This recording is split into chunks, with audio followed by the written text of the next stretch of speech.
Puji nama Tuhan, Shalom Aleihim. Pada sore hari ini kita melakukan ibadah raya yang ketiga. Marilah kita senantiasa datang kepada Tuhan dengan senantiasa mengucap syukur, senantiasa mengutamakan Tuhan. Jemaat Tuhan yang di gereja maupun yang ada di rumah, mari kita awali ibadah kita dengan pujian yang terutama. Jemaat, saya undang bangkit.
mengucap syukur Tuhan kepadamu. Engkau yang terutama di dalam kehidupan kami Bapa. Biar kehidupan kami Tuhan boleh semakin hari Tuhan semakin menyenangkan hati-Mu ya Bapa. Terima kasih Tuhan, Allah Bapa kami yang bertahta di kerajaan surga, yang kami sembah dalam nama Tuhan Yesus Kristus. Kami mengucap syukur Tuhan, kalau pada sore hari ini kami ada sebagaimana kami ada, itu semua karena kasih kemurahan-Mu, karena kasih kemurahan-Mu yang Kau limpahkan di dalam kehidupan kami Bapa. Terima kasih Tuhan Yesus, terima kasih. Tuhan, kalau sebentar kami akan memulai ibadah ini Tuhan, dari awal pertengahan sehingga akhirnya Tuhan, biar Roh Kudus-Mu tercurah atas kami Bapa, baik kami yang melayani, baik para sidang jemaat-Mu yang ada di gereja maupun yang ada di rumah. Kiranya Tuhan urapan kuasa Roh Kudus-Mu Tuhan tercurah atas kami semua ya Bapa. Terima kasih Tuhan Yesus, terima kasih. Biarlah Tuhan puji-pujian kami boleh naik ke hadirat Engkau, bahkan boleh menjadi dupa yang harum di hadapan Engkau Bapa, sehingga kami pulang dari tempat ini membawa sukacita, damai sejahtera yang daripada Engkau Bapa. Terima kasih Tuhan Yesus, terima kasih. Kami serahkan ibadah ini Tuhan, hanya di dalam nama Tuhan Yesus Kristus kami sudah berdoa dan mengucap syukur. Haleluya, amin. Silakan duduk. Shalom. Selamat sore, puji nama Tuhan. Kalau kita pada saat ini diberi kesempatan, bahkan diberi kemenangan oleh Tuhan untuk kita datang beribadah di tempat ini, bahkan untuk memuji dan memuliakan nama Tuhan. Karena Yesus sangat baik di dalam kehidupan kita. Sungguh ku bangga.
dalam kehidupan kita.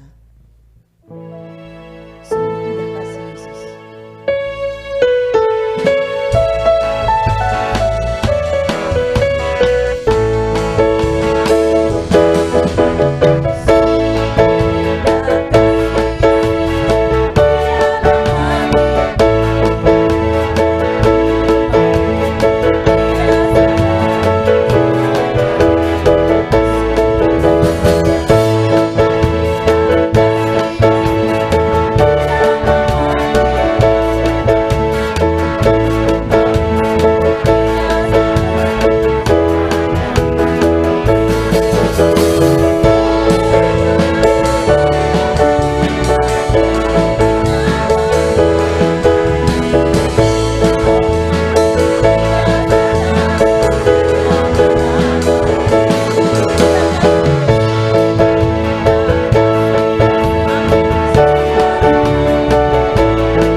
Selama-lamanya sampai Tuhan memanggil kita satu persatu.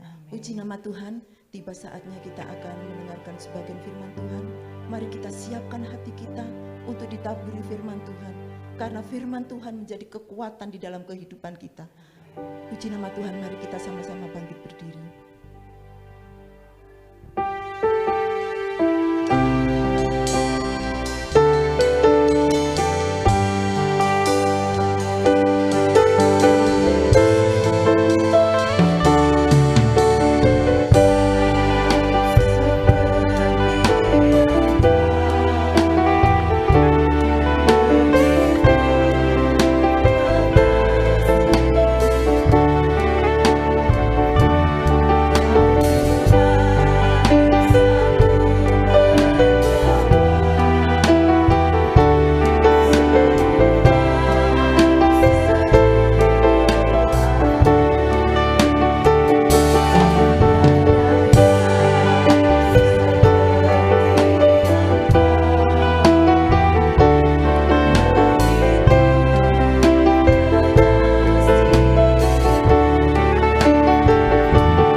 kasih Tuhan.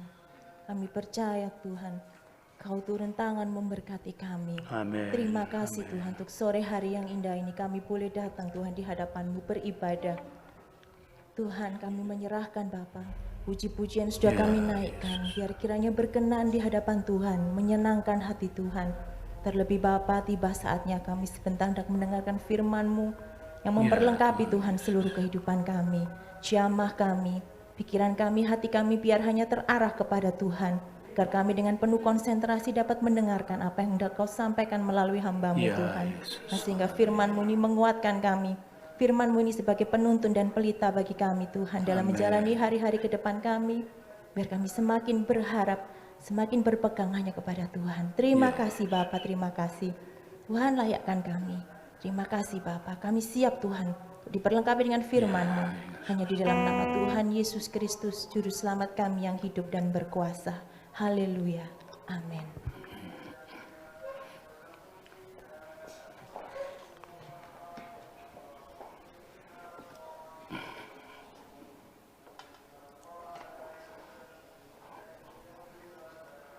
Puji Tuhan, saudara sekalian, selamat sore.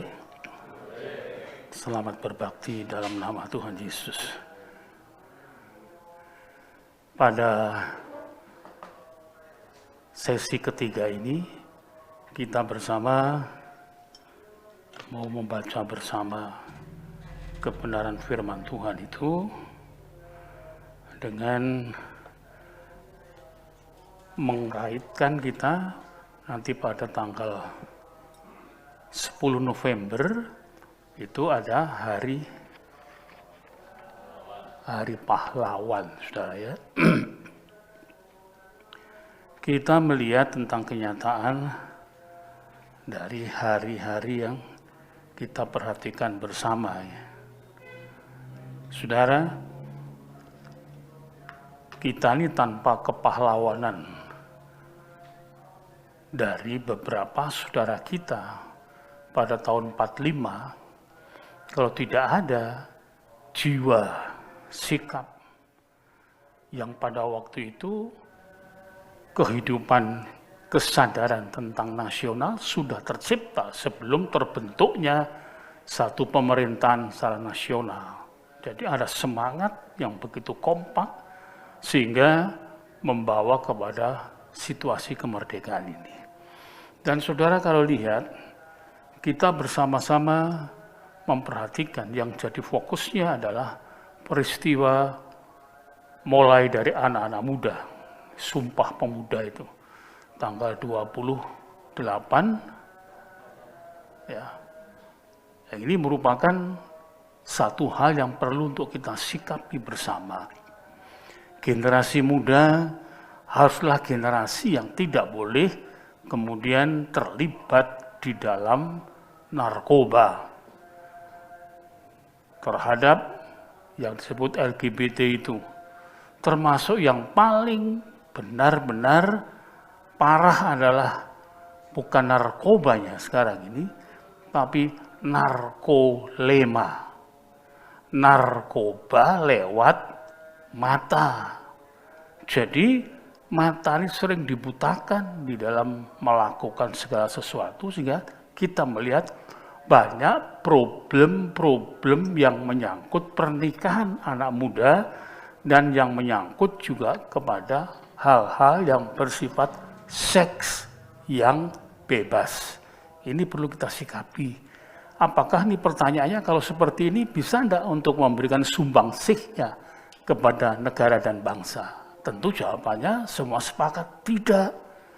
Yang dibutuhkan yang bagaimana? Jiwa seorang muda yang sejak remaja kecilnya dia sudah mencintai Tuhan sampai pada tahap akhir kehidupannya.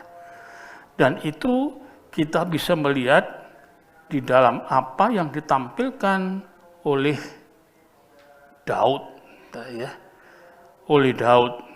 Karena itu mari kita bersama akan membaca di dalam 2 Samuel pasal yang ke-7 ayat yang ke-18. 2 Samuel Fatsal 7 ayat yang ke-18 ya. Demikian firman Tuhan. Lalu masuklah Raja Daud ke dalam, kemudian duduklah ia di hadapan Tuhan sambil berkata, "Siapakah aku ini, ya Tuhan Allah? Dan siapakah keluargaku, sehingga Engkau membawa aku sampai sedemikian ini? Berbahagialah aku, jikalau aku mendengarkan firman Allah dan melakukannya." Amin. Silakan duduk. Saudara sekalian, ini pernyataan dari seorang yang sudah mencapai kedudukan yang tinggi, tetapi masih membangun satu pertanyaan di hadapan Tuhan. Keterkaitannya terhadap Tuhan demikian rupa, saudara ya, sehingga kita melihat ini cocok jadi apa yang saya sebutkan sebagai model atau percontohan ya. Model atau percontohan yang perlu kita sikapi bersama. Orang tadi yang berkata tadi adalah Daud ini, dia cocok untuk menjadi model seorang negarawan dan nasionalis sejati. Negarawan itu yang mengerti seluk-beluk mengatur negara. Nasionalis itu orang yang berjiwa nasional, punya pengakuan tentang kebangsaannya, bangga dengan kondisi dari bangsa, lalu berjuang untuk kemajuan bangsanya, apapun juga. Semua yang ditampilkan tampak itu adalah secara global, apa yang dia miliki, yang dia punyai, itu semuanya adalah untuk membangun negara dan bangsa. Dan untuk itu, Daud ini seorang yang sangat religius. Sehingga tadi disebutkan di dalam 2 Samuel 7 ayat 18 tadi, lalu masuklah Raja Daud ke dalam, kemudian duduklah ia di hadapan Tuhan. Jadi yang tampak adalah Tuhannya, lalu mengungkapkan sesuatu ungkapan yang mengakui semua apa yang terjadi dalam hidupnya itu adalah akibat Tuhan yang mengangkatnya sedemikian rupa. Nah, ini yang menjadi model yang perlu ada kehidupan saudara, kehidupan bangsa kita ini. Apapun yang menjadi bagian dari kelompok-kelompok mereka. Ada kehidupan yang selalu dikendalikan oleh Tuhan masing-masing. Dan ini perlu untuk kita ketahui bersama. Kita baca, tadi sudah kita baca ya, 2 Samuel pasal 7-18. Nah, kita melihat hidup dari Daud ini menjadi penggembala sejak remaja. Jadi gembala sejak remaja. Coba kita baca 1 Samuel 16 ayat 11 dan 12b. 1 Samuel 16 ya. Lalu Samuel berkata kepada Isai, "Inikah anakmu semuanya?" Jawabnya, "Masih tinggal yang bungsu, tetapi sedang menggembalakan kambing domba." Kata Samuel kepada Isai, "Suruhlah memanggil dia, supaya kita tidak akan duduk makan sebelum ia datang kemari." Ya. Kemudian disuruhnya menjemput dia. Perhatikan, ia kemerah-merahan, matanya indah dan parasnya elok. Lalu Tuhan berfirman, "Bangkitlah, urapilah dia, sebab inilah dia."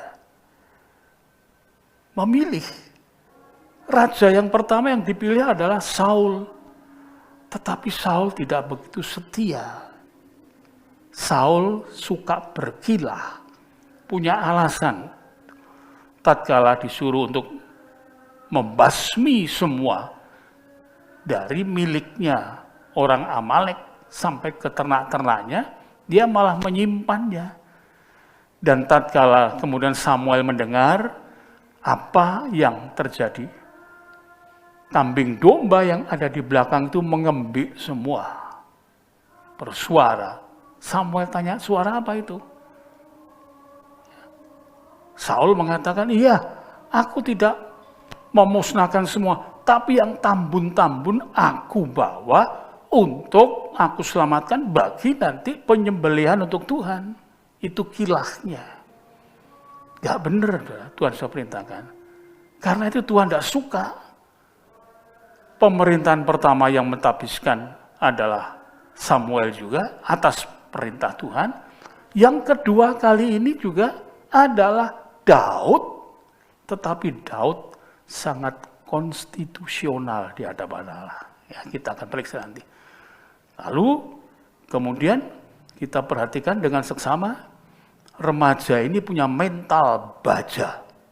Baja itu kuat, mental kuat, ya. Memiliki kesadaran nasional yang tinggi. Ini modal penting. 17 ayat 26, ya. Lalu berkatalah Daud kepada orang-orang yang berdiri di dekatnya, apakah yang akan dilakukan kepada orang yang mengalahkan orang Filistin itu dan yang menghindarkan cemooh dari Israel? Siapakah orang Filistin yang tak bersunat ini sampai ia berani mencemoohkan barisan daripada Allah yang hidup? Luar biasa. Masih remaja, pipinya masih merah, matanya pun jernih juga. Tapi dia punya pandangan dan sikap nasionalismenya tinggi. Dia melihat orang Filistin ada di situ. Dia melihat rajanya juga ada di situ. Dan abangnya yang jadi anggota militer ada di situ. Tetapi semuanya itu seperti terpaku tatkala melihat Goliat yang menantang-nantang selama 40 hari. Bayangkan, saudara, ini merupakan bencana nasional bagi Israel pada waktu itu. Sebab tidak ada satupun yang sanggup untuk bisa menghindarkan cemoohan yang selama 40 hari itu dilakukan oleh Goliat. Daud kemudian mempunyai iman dan juga nasionalisme yang tinggi. Karena itu patut dicontoh, saudara. Saudara mencapai pangkat apapun juga, kedudukan apapun juga di negeri ini, semangat nasionalisme dan kesadaran nasionalnya itu tidak boleh kemudian hilang. Dan kalau kita ingin untuk menjadi orang yang punya kesadaran tentang nasional, hingga punya jiwa nasionalisme yang tinggi, tidak ada lain kecuali mesti mengerti bahwa semua itu anugerah dari Tuhan. Maka membicarakan tentang hal nasionalisme itu harus berkaitan dengan Tuhan. Dia tahu sejarahnya, sejarah negeri dan bangsanya.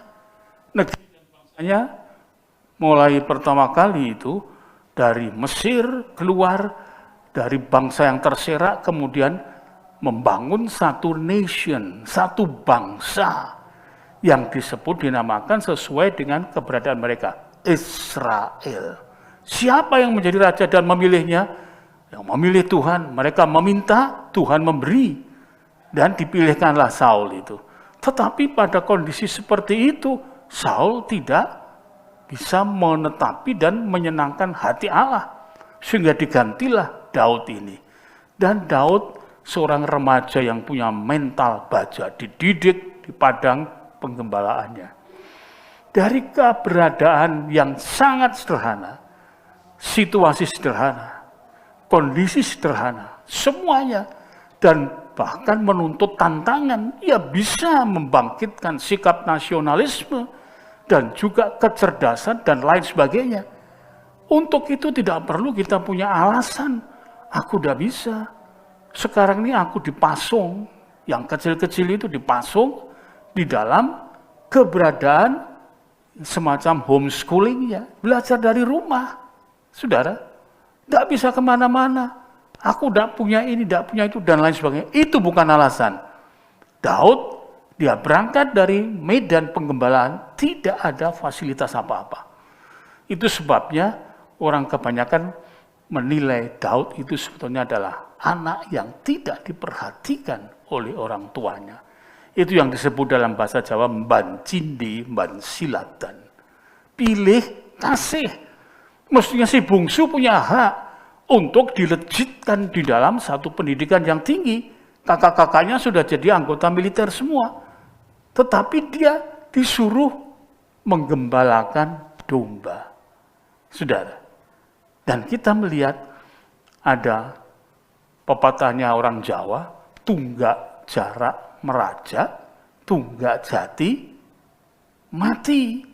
Keturunan dari orang rendahan dia naik. Tetapi keturunan dari para bangsawan rontoklah sejarahnya. Itu karena apa? Basicnya itu bukan karena kehendak Tuhan antara orang kaya dan miskin. Tuhan kemudian membawa, mengedepankan sesuatu. Mban cindi, mban silatan. Pilih kasih, tidak.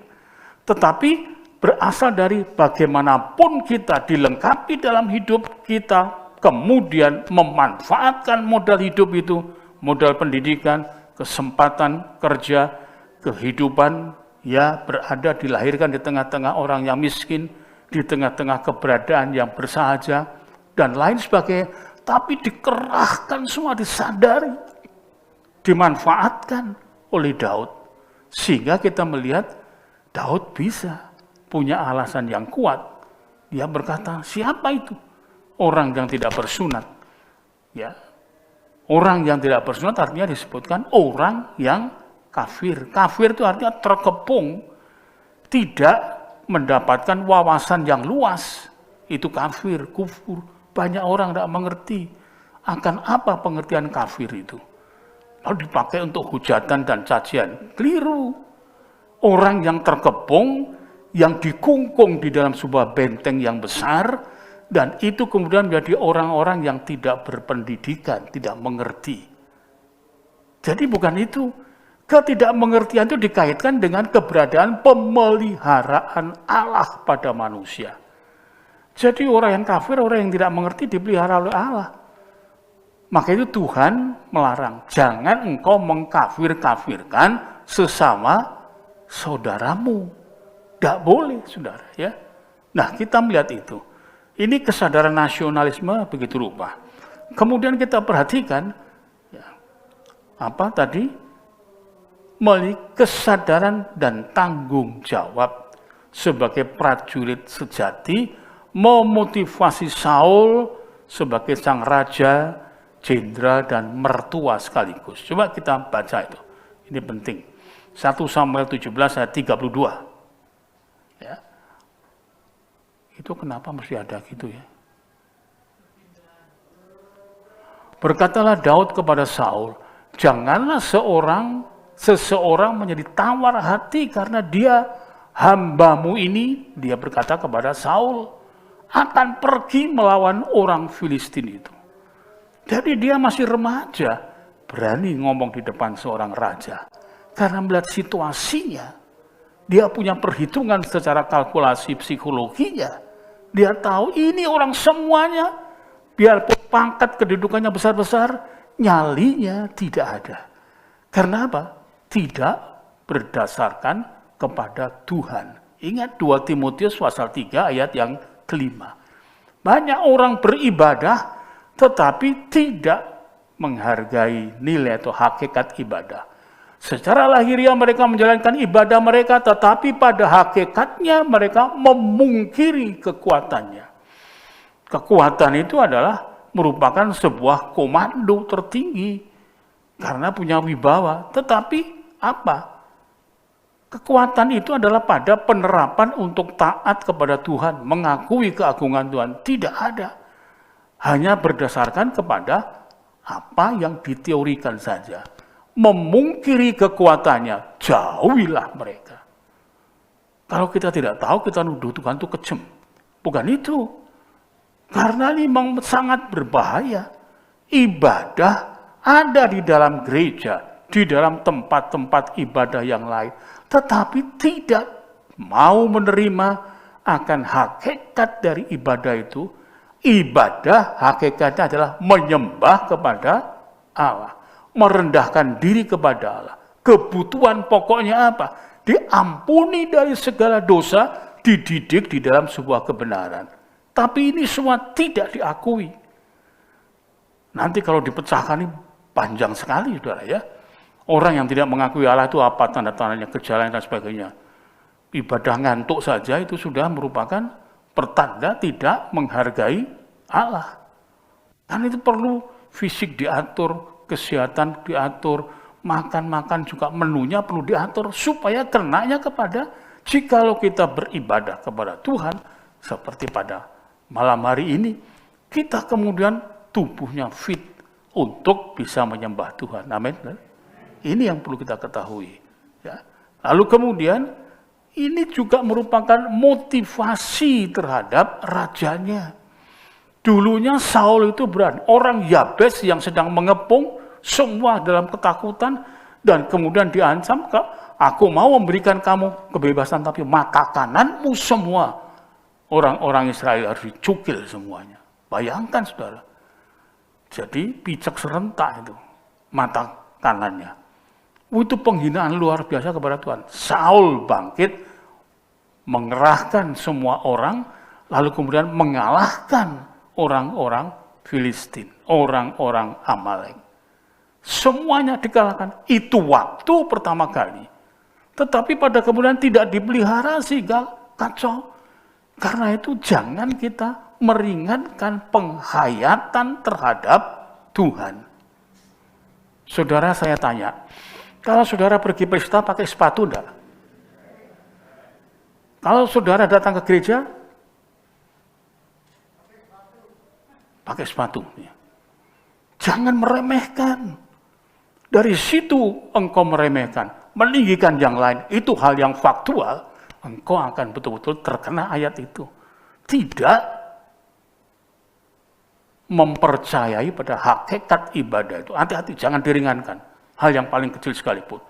Pilih baju, pakaian, kemudian memilih juga make up dan lain sebagainya. Ada anak pendeta yang kemudian rambutnya dijadikan kuning-kuning begitu rupa, dan celakanya juga istrinya pendeta. Ini loh saudara, kita perlu mengetahui.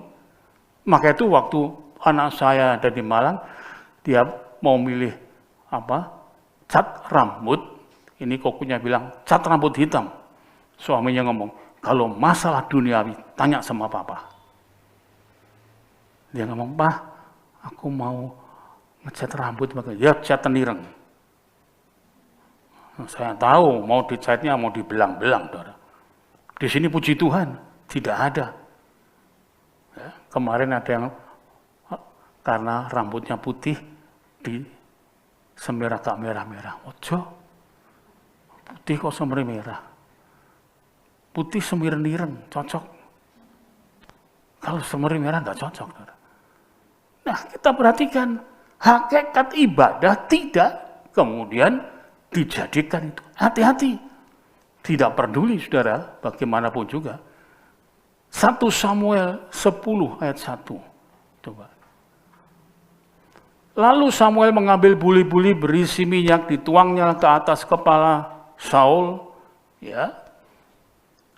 Diciumnyalah dia sambil berkata, bukankah Tuhan telah mengurapi engkau menjadi raja atas umatnya Israel?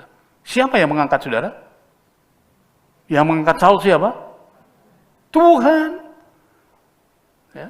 Tetapi kenapa pada waktu itu dia sudah memegang tampuk pemerintahan atas umat Tuhan dan engkau akan menyelamatkannya dari tangan musuh-musuh di sekitarnya. Inilah tandanya bagimu bahwa Tuhan telah mengurapi engkau menjadi raja atas miliknya sendiri. Sudah diurapi. sudah punya tanda untuk menggenapi. Dia bisa mengalahkan bangsa Yabes. Tetapi di sini terpaksa Daud, orang yang baru keluar dari tempat pekerjaannya di sana, dengan semangat nasionalisme yang tinggi dan kesadaran bertuhan yang menjadi basic kehidupannya, landasannya, maka dia kemudian memotivasi raja, menasihati. Itu raja juga jenderal, saudara. Lalu kemudian juga akhirnya jadi mertua. Coba 11 ayat 11.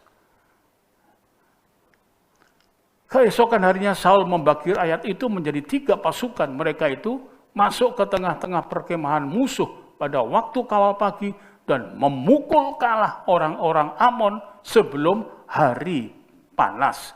Dan terserak-seraklah orang-orang yang lolos itu sehingga di antara mereka tidak ada tinggal 2 orang bersama-sama. Tercerai-berai. Satu persatu golek selamati dewi-dewi. Itu luar biasanya. Saudara, kita melihat bahwa Tuhan menyertai kepada Saul.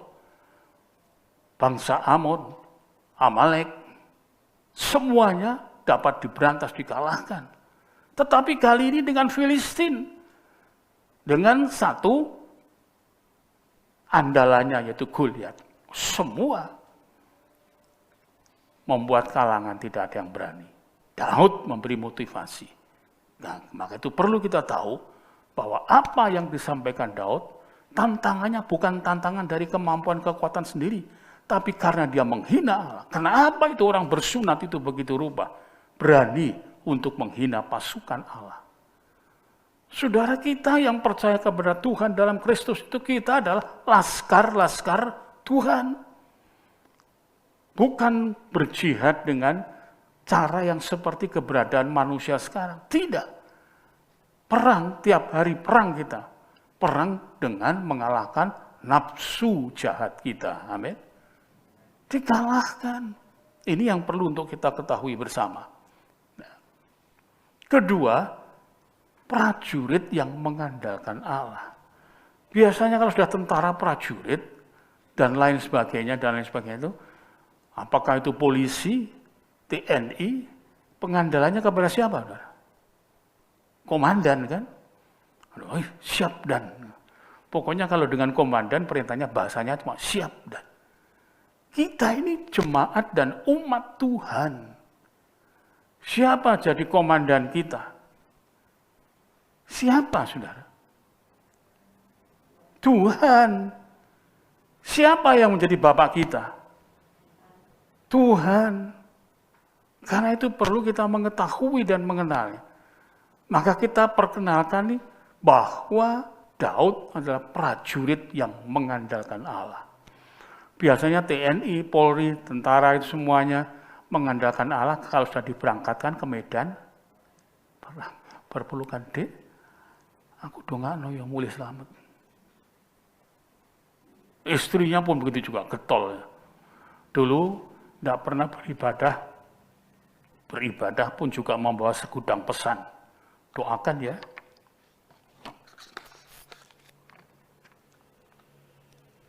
Suami saya, kenapa? Sekarang di Papua, dikirim ke sana. Ya. Bagaimana? Nanti kalau mati, lalu ada yang lain mengatakan, makanya jangan menikah dengan polisi atau tentara. Logis, jadi polisi pas jaga begini, apa yang membunuh polisi itu? Preman dan satu lagi teroris. Perlu ada Tuhan. Pak polisi, ada berapa polisi sini? Dulu siap dan sekarang kita naikkan ke atas lagi. Komandan kita adalah Tuhan. Sama seperti ini. Kita perhatikan, luar biasa ini. Membunuh Goliat tanpa pedang. Tuh, hebat apa enggak, saudara? Hebat. Enggak usah dibaca ini. Tapi sudah tahu ceritanya semua. Bunuh. 40 hari menghina-hina. Semuanya nyiut calinya. Jenderal-jenderalnya nyiut nyalinya. Tapi Daud, luar biasa. Kita perlu memiliki iman spiritual dan sikap nasionalisme kita itu seperti Daud. Ya, luar biasa. Perhatikan di sini. Yang ketiga, menjadi raja tanpa kudeta. Gak pakai kudeta-kudetaan. Ya, gak pakai. Tuhan memberikan negara pada waktu pertama kali belum terbentuknya negara ini, maka terbentuklah semangat nasionalisme meskipun belum ada negara. Semangat kebangsaan itu. Itu yang kemudian mengadakan revolusi sehingga mereka rela korban mati. Maka itu slogan-slogannya yang ada itu merdeka atau mati. Ya. Bendera yang ada di Hotel Oranye itu, sekarang apa namanya hotel? Mojopahit itu. Merah, putih, biru. Berani anak muda naik. Itu ternyata anak yang ada di daerah mana itu? Genteng itu. Itu daerah Genteng itu, Genteng Kali dan sebagainya. Itu daerah wilayahnya pejuang-pejuang dulu. Maka itu ada Genteng Durasim. Cak Durasim itu adalah pejuang 45, saudara ya. Cak Durasim itu. Tidak diduga, tidak dikira. Trisutresno juga rumahnya di sana. Cak Su dulu panggilannya. Ya, Trisutresno menjadi wakil presiden zamannya Pak Harto dulu. Orang-orang yang kita tidak duga pada bermunculan mewarnai sejarah secara positif. Daud tidak diperhitungkan, bahkan di keluarga pun tidak. Mestinya haknya sekolah tinggi. Karena kalau sudah begitu orang dulu kan banyak anaknya. Ini Daud ini kalau tidak salah anaknya 7. Anak-anak sudah besar, ini pada nonton, ini biaya yang ini biaya yang ini. Terus begitu. Yang bungsu terbiayai semua dengan penuh. Tapi Daud tidak. Daud justru diminta untuk produktif bagi keluarganya. Menjadi penggembala domba sebelum waktunya. Sayangnya ada satu anak Tuhan sini. Bencinya setengah mati dengan orang tuanya, dengan papanya. Waktu saya nasihati begini, Om tidak tahu kecil saya. Kecil saya itu cambui, kayak kerbau itu, suruh kerja. Kalau sudah kerja, sebelum dapat gajian saya sudah diambil sama orang tua saya. Begitu Om. Oh ya, terus bagaimana? Enggak. Kok enak kalau kemudian saya sudah jadi, orang tua saya kemudian harus dipelihara begitu. Hukum kelima tidak diperhatikan. Hormati dan ayah ibumu supaya diperpanjangkannya umurmu. Dia tidak tahu. Itu akibat dari hal ini. Sekarang itu merupakan beban. Beban bagi bangsa ini, generasi mudanya, dalam satu hari 50 yang mati karena narkoba. Bayangkan saudara, yang terkena dampak narkoba dalam 1 tahun 3,2 juta. Aduh, itu modal sia-sia. Tambah lagi sekarang masuk ke dalam sampah basah dari rumah makan. Itu 3,2 ton dalam 1 tahun. Sampah dari rumah makan itu semuanya 3,2 ton sampahnya. Di Filipina sampah itu dijual, lalu diolah lagi. Namanya saya lupa namanya apa. Dimasak lagi. Jadi saya lihat di YouTube itu, aduh ngeri ya. Korek-korek tempat sampah ketemu capcay. Korek-korek ke tempat sampah ketemu cakarnya PT. Diambil semua. Ini cocok untuk ayam geprek ini. Susah kan? Dan itu merupakan menu yang disenangi oleh masyarakat bawah. Karena mereka tidak bisa beli di rumah makan. Tapi bisa cerita tentang makanan di sana itu. Namun di dalam satu kemasan lain. Saudara ya, ngeri saudara ya. Nah kita melihat ini. Keberadaan dari Daud ini. Luar biasa, tidak mengkudeta.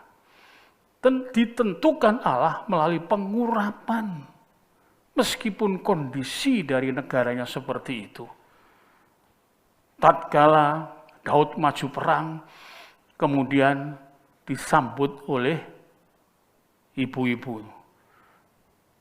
Saul membunuh beribu-ribu.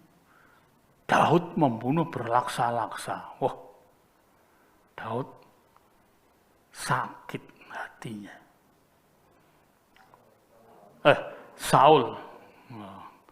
Terima kasih, berarti saudara tidak ngantuk juga, perhatian juga ya. Puji Tuhan, saya yang lupa. Tuhan rupanya menyadarkannya loh, jemaatmu Lamongan tuh kita menang tapi memperhatikan, coba anggap ngantuk aja. Kira-kira demikian. Setuju enggak? Wah, puji Tuhan. Nah, saudara, perhatikan. Kita baca 1 Samuel 16 ayat 11 sampai dengan 13, cepat ya. Lalu Samuel berkata kepada Isai, inikah anakmu semuanya? Jawabnya, masih tinggal yang bungsu tetapi sedang menggembalakan kambing domba. Kata Samuel kepada Isai, suruhlah memanggil dia, sebab kita tidak akan duduk makan sebelum ia datang kemari. Kemudian disuruhnya lah menjemput dia, ia kemerah-merahan matanya, indah dan parasnya elok. Lalu Tuhan berfirman, bangkitlah, urapilah dia, sebab inilah dia.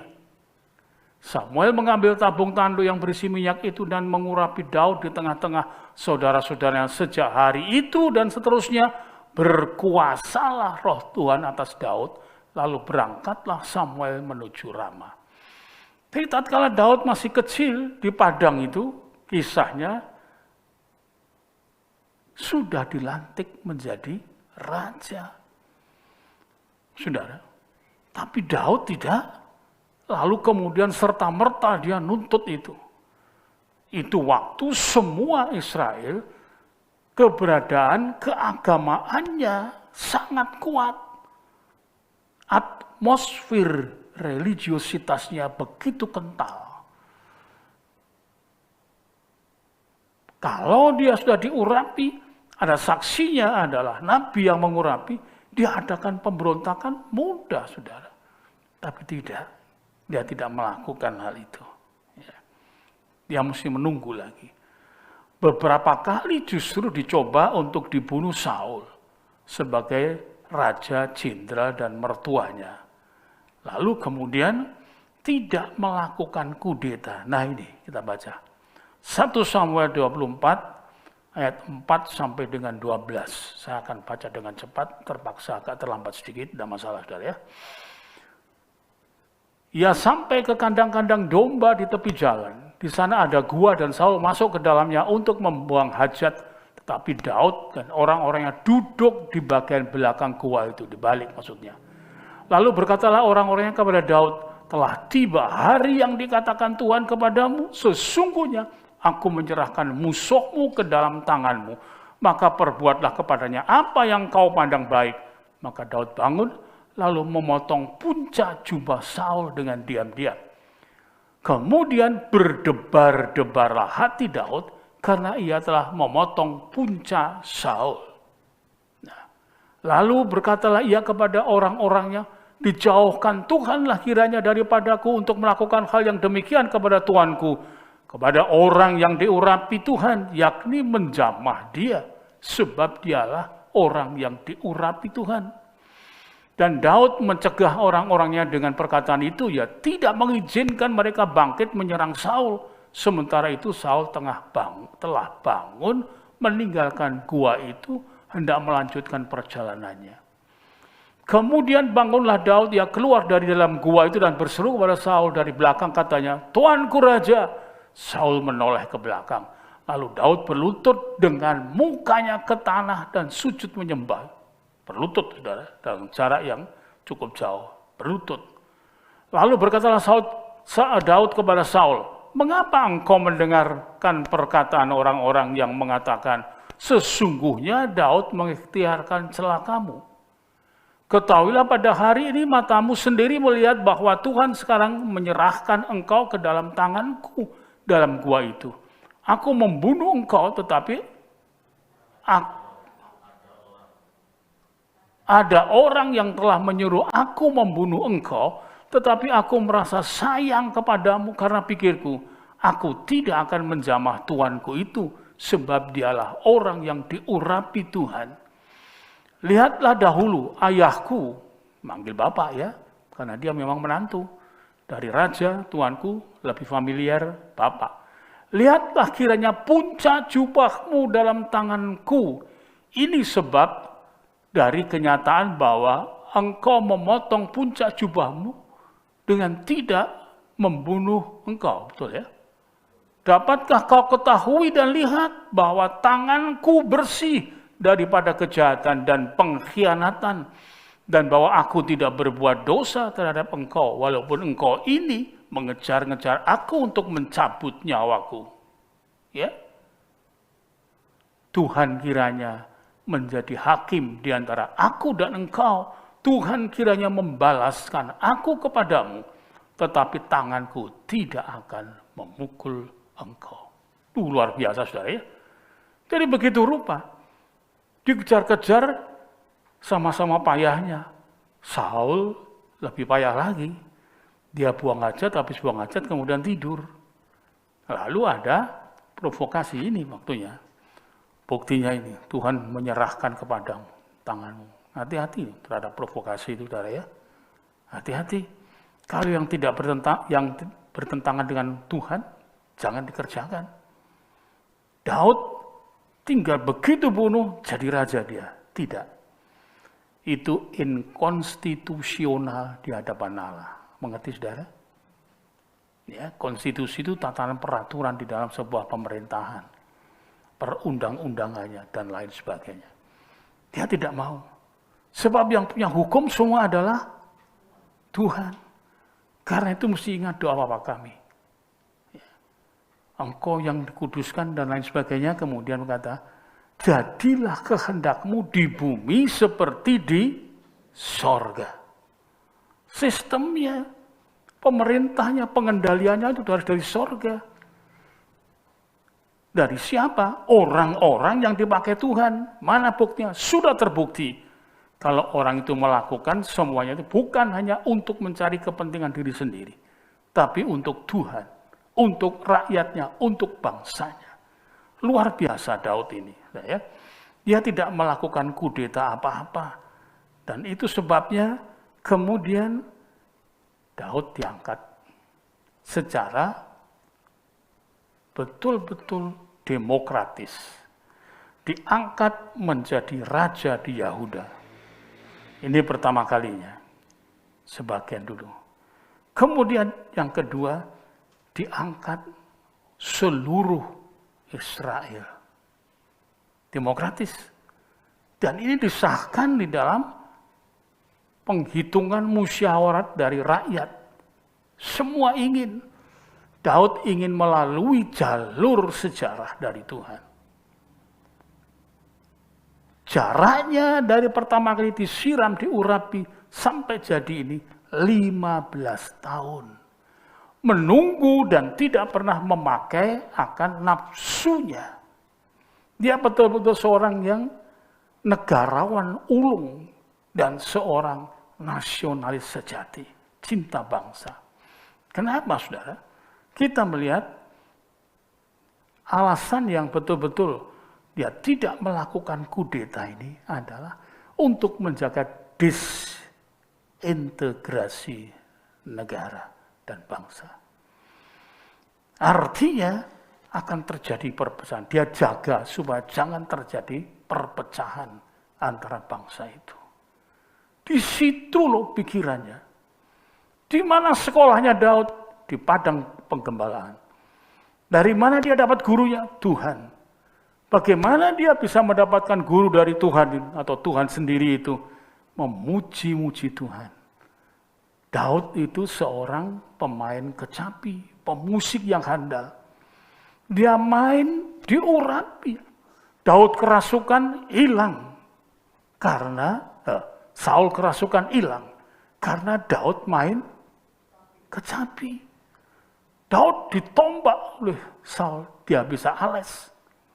Padahal Saul itu juga jenderal yang jago dalam hal duel. Lalu kemudian Saul tahu, waduh, ini Daud dibela Tuhan.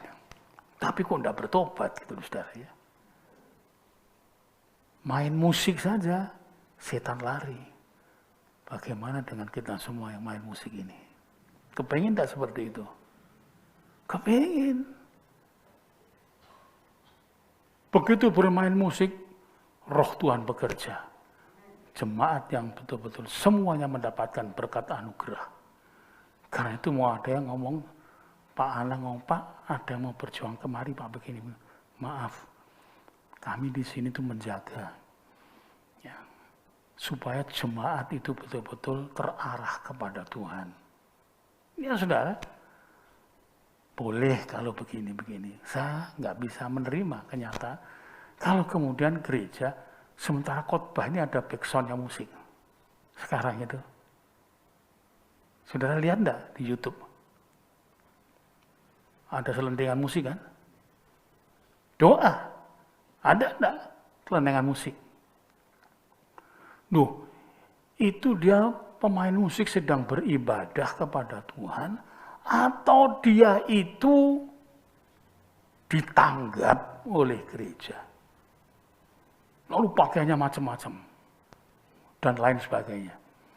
Pakaian ibadah itu pakaian yang bersahaja, saudara. Amin. Bukan untuk show, bukan untuk bergaya, tapi begitu rupa menutupi aurat kita bagi yang pria dan wanita. Dulu ada, pertama kali musimnya rok span pendek itu, mereka rame-rame bawa taplak, saudara. Kalau kebaktian, terus dipakai untuk nutupi itu. Itulah apa?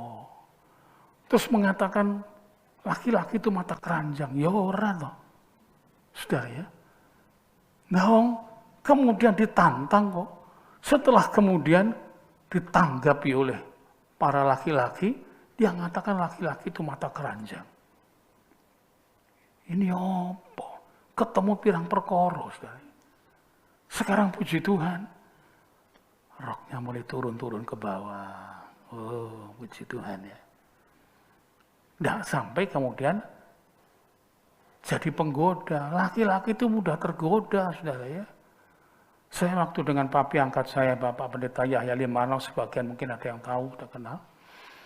Beliau mengatakan, bang, kamu jangan senyum-senyum. Senyumnya itu maniso. Saya baru tahu apa arti maniso.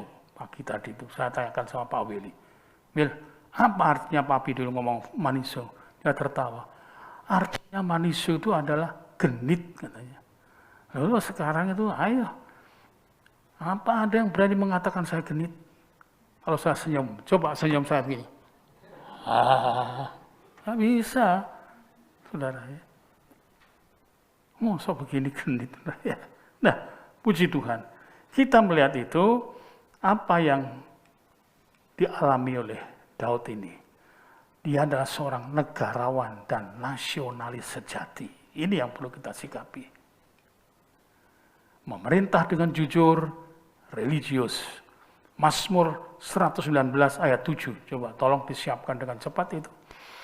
Aku akan bersyukur kepadamu dengan hati jujur apabila aku belajar hukum-hukum yang adil. Hukum dipelajari dengan jujur ya. 62.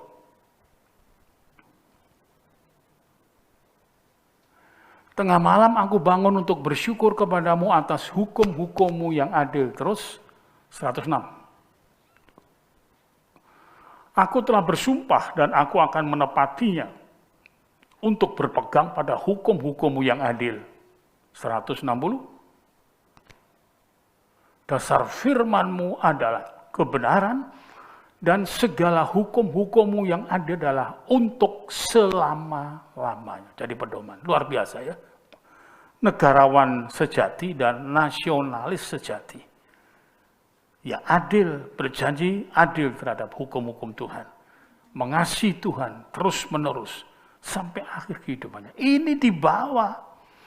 Jadi waktu membentuk satu keberadaan hukum-hukum yang untuk menata, perlu ada Perdana Menteri, ada Menteri dan lain sebagainya, merapatkan, membentuk akan perundang-undangnya, semua didasarkan kepada Tuhan. Amin, saudara. Tapi tidak berarti itu, apa istilahnya sekarang, ke bawah tumpul, apa, ke atas yang tumpul, tumpul ke atas, tajam ke bawah ya. Ya, tapi adil semuanya. Roma pasal berapa? 12 ayat 17. Roma 12 ayat 17. Janganlah membalas kejahatan dengan kejahatan, lakukanlah apa yang baik bagi semua orang. Jangan membalas kejahatan dengan kejahatan. Ojo, jangan. 12-nya aja, Pak.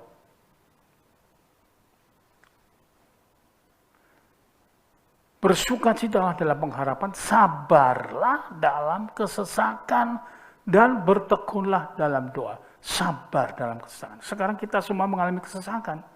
Sabar itu merupakan sesuatu yang baik. Waktu saya khotbah sabar dan memaafkan, ada yang ngomong sabar becak. Ini apa repot, saudara ya. Ya memang guyon boleh, tapi saya percaya itu mesti dia juga dekat dengan Tuhan dan belajar sabar. Cuma kadang-kadang sudah terlalu biasa guyon terus gitu nih, sabar becaknya nih. Repot, saudara ya.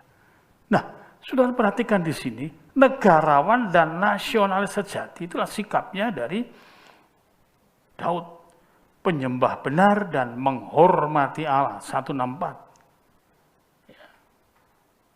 7 kali dalam sehari aku memuji-muji Engkau karena hukum-hukum-Mu yang adil. 7 kali. Semua selalu dibawa sujud di hadapan Allah. Berarti dia beragama betul. Tetapi kita melihat sekarang ini, agama hanya untuk slogan, kebanyakan, bukan semua. Tidak peduli Kristen atau yang lainnya, banyak.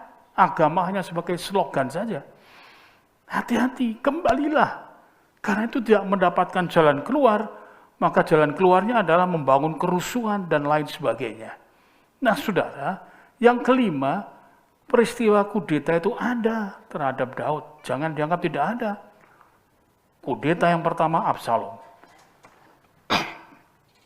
Tatkala Absalom, dia karena elok dan pinternya, lalu kemudian dia berulah untuk menjadi raja. Karena dia sakit hati karena istrinya dari Daud itu banyak. Sakit hati kepada saudaranya yang tidak seibu. Karena yang seibu dengan dia, saudaranya namanya Tamar. Itu cantik, dinodai oleh Adonia. Sekarang kita melihat Absalom ini.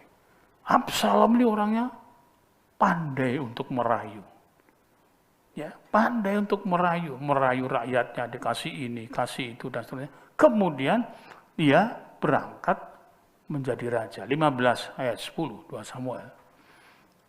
Dalam pada itu Absalom telah mengirim utusan-utusan rahasia kepada segenap suku Israel dengan pesan, segera sesudah kamu mendengar bunyi sangkakala, berserulah, Absalom sudah menjadi raja di Hebron. Oh, ini hoax ya, memanipulasi.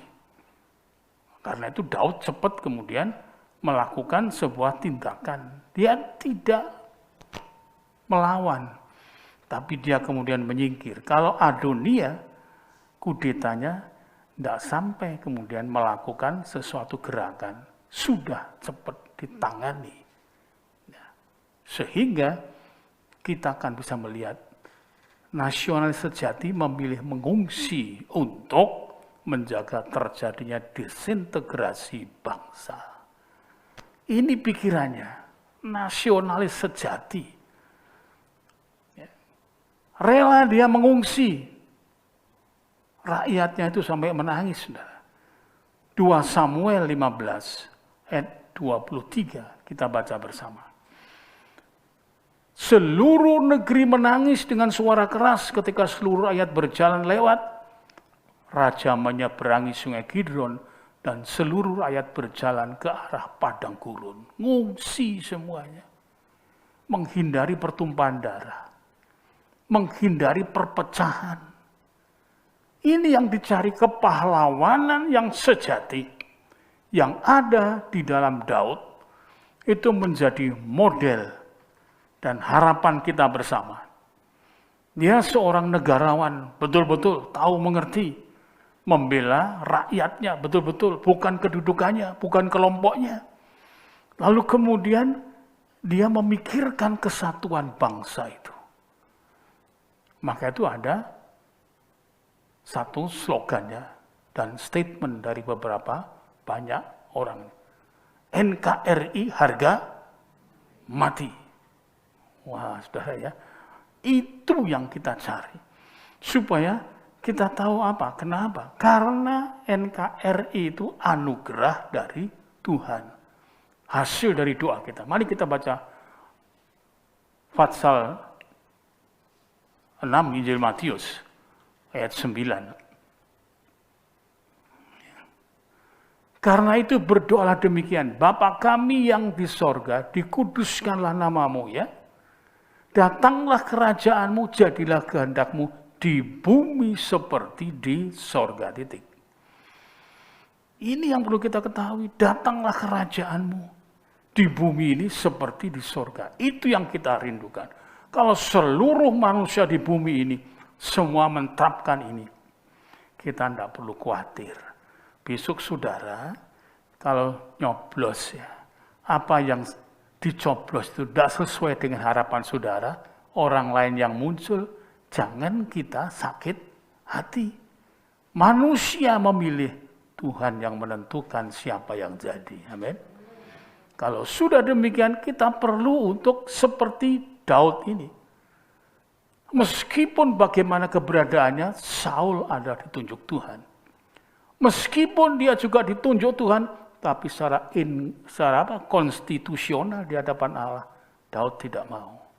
Dia ikut jalur supaya tidak membuat kisruh. Ya.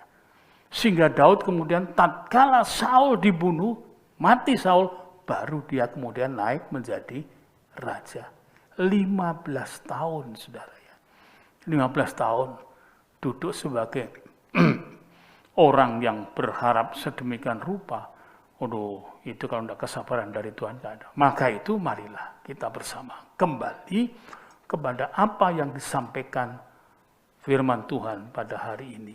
Biar kita bersama mengetahui dan mengenal dengan pasti dan cukup dengan jeli untuk menjadi model seperti Daud, seorang yang menjadi model negarawan dan nasionalis sejati. Maka itu doakanlah para pemimpin kita supaya punya model di dalam kehidupan pengabdian dan kepemimpinannya seperti Daud. Sehingga tidak akan terjadi hal-hal yang lain. Tuhan kiranya memberkati. Mari kita bangkit berdiri, kita datang kepada Tuhan.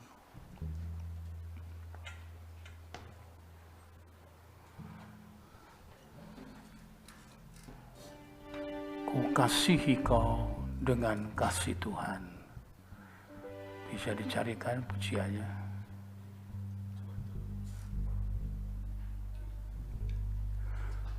Ku kasihi kau dengan kasih Tuhan. Ku kasihi kau dengan kasih Tuhan. Ku lihat di wajahmu kemuliaan Raja. Ku kasihi Kau dengan kasih Tuhan. Pujikan sungguh-sungguh. Kasihi Kau dengan kasih Tuhan. Ku kasihi Kau dengan kasih Tuhan. Pulihan di wajah-Mu, pulihan di wajah-Mu, kemuliaan Raja. Ku kasihi Kau dengan kasih Tuhan.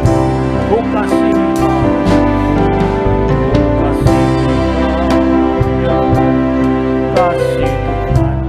Lihat bangsa kita ini, ku kasihi Kau dengan kasih Tuhan.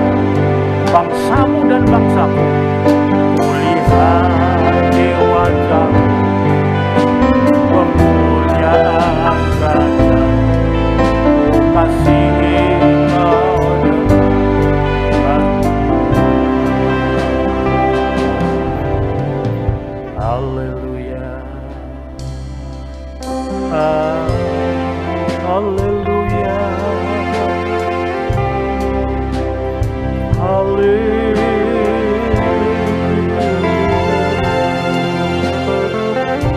Kami mengasihi Engkau, bangsa-Ku dan negara-Ku. Kami mengasihi dengan kasih. Kami belajar mengasihi-Mu. Kami bawa dalam doa-doa kami.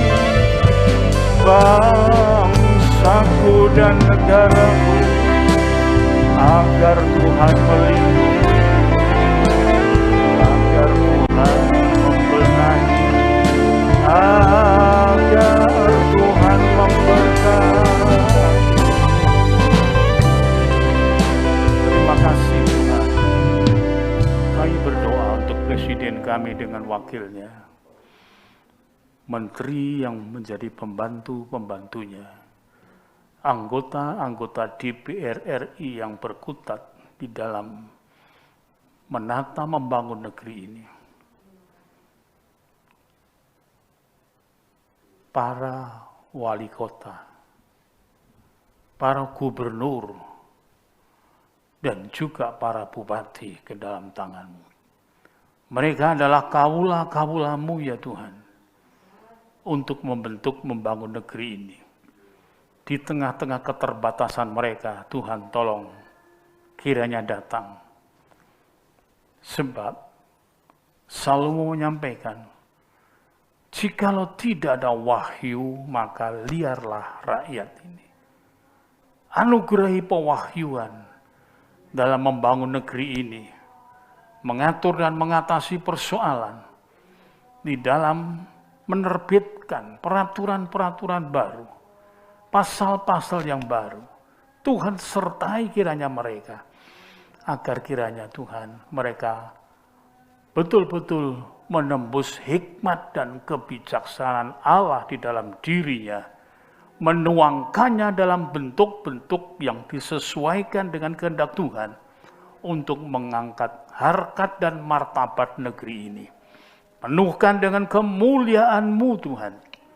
Apapun dan siapapun, tentu hal ini berat, tapi kami berdoa agar mereka kuat di dalam Tuhan, supaya para pejabat di pusat sampai di daerah berjalan seiring, seirama, sederap, selaku di dalam membawa bangsa ini ke dalam keteduhan. Terlebih ya Tuhan, kami para tokoh-tokoh agama, tidak peduli Kristen maupun yang lainnya, agar betul-betul menjadi penyejuk di dalam menyampaikan banyak hal kepada masyarakat, sehingga membuat hati bangsa ini sanggup cakap dan mengerti menerima keadaan ini.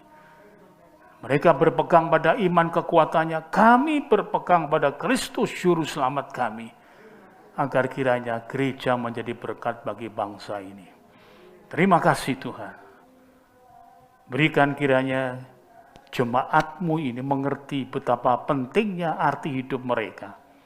Bahwa bukan untuk diri sendiri, tapi untuk negeri dan bangsa ini.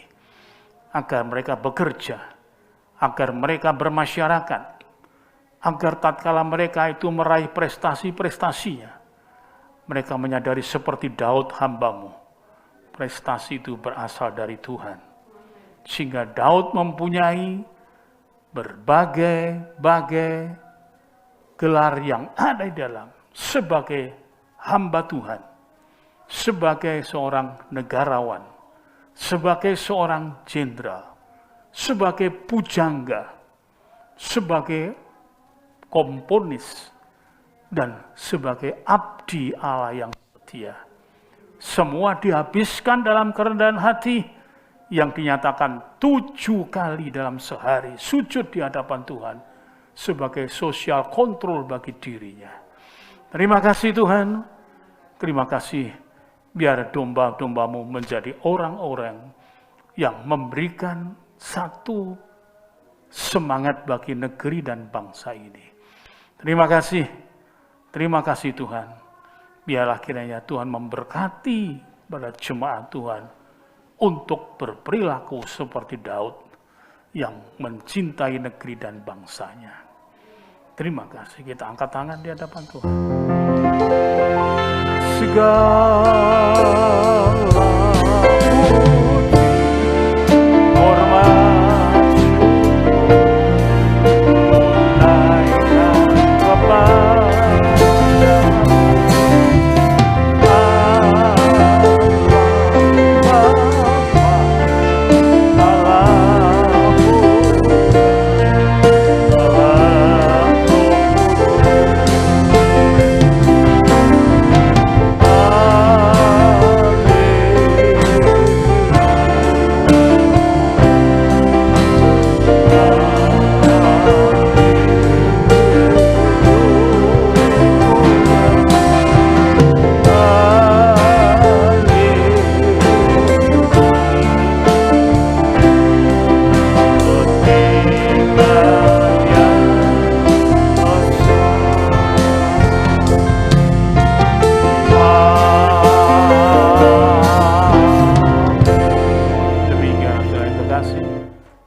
selesai ibadah kita dalam rangka mensyukuri tentang hari-hari pahlawan tanggal 10 ke depan.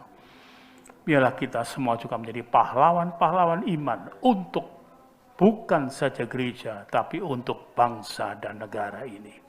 Kemudian pulanglah, terimalah kiranya anugerah Bapa dari sorga, kasih sayang, rahmat, damai sejahtera dalam Kristus Yesus Tuhan kita, beserta persekutuan Roh Kudus yang menghibur kita bersama.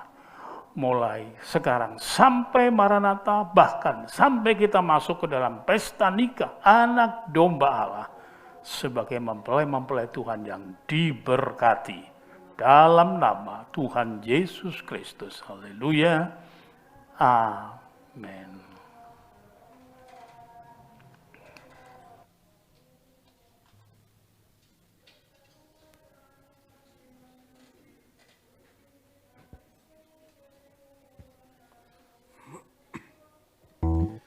Puji Tuhan, ibadah telah selesai. Saya akan menyampaikan pengumuman gereja. Yang pertama, ada tambahan pokok doa, bantu doa buat keluarga dari Ibu Erni Ping-an, yang mana bapaknya telah dipanggil Tuhan di Probolinggo. Kemudian untuk jadwal ibadah sepekan, tidak ada perubahan seperti yang tertera di warta. Tiap Senin sampai Sabtu ada doa pagi jam 4:30 pagi di gereja. Kemudian doa malam masih dilakukan secara online tiap Senin, Selasa, Kamis, Jumat, Sabtu jam 5:30 malam. Untuk Rabu ibadah PA jam 5:30 petang. Kemudian dilanjutkan dengan latihan kur dan dilanjutkan dengan rapat panitia Natal. Nanti Bapak Ibu yang tergabung dalam panitia akan mendapatkan undangan. Kemudian untuk Jumat ibadah wanita jam 5:30 petang dimulai di gereja. Sabtu ibadah pemuda remaja jam 5:30 petang di gereja. Minggu depan ibadah umum 3 kali, yang pertama jam 6 pagi, yang kedua jam 9 pagi, dan yang ketiga jam 5 sore. Untuk ibadah sekolah minggu masih dilakukan secara online tiap minggu jam 4 sore. Demikian pengumuman yang dapat saya sampaikan. Selamat malam, selamat pulang. Tuhan Yesus memberkati.